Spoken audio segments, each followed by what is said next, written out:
এক অজানা সময়ের আসল ঘটনা, যে সময় পৃথিবীতে কোনো মানুষ হাঁটাচলা করত না। সেই সময় অন্য কিছু এই পৃথিবীতে রাজত্ব করত। তারা ছিল জিন জাতি। তারা বিদ্রোহ করল, ফেরেশতাদের সাথে লড়াই করল।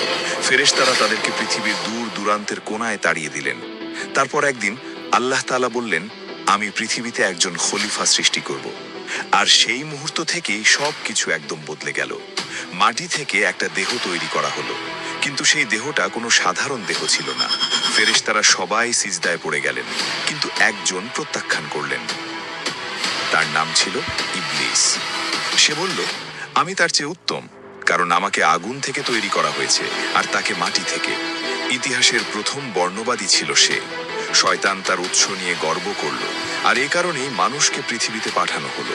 কিন্তু এটাও আল্লাহর পরিকল্পনা ছিল। আপনি দেখছেন ইসলামের নির্দেশনা। আমরা নবীদের গল্পের সিরিজ চালিয়ে যাচ্ছি। ভিডিওগুলো চালিয়ে যেতে আপনার সাপোর্ট খুব জরুরি। ভিডিওটা লাইক করুন, কমেন্ট করুন আর চ্যানেল সাবস্ক্রাইব করুন।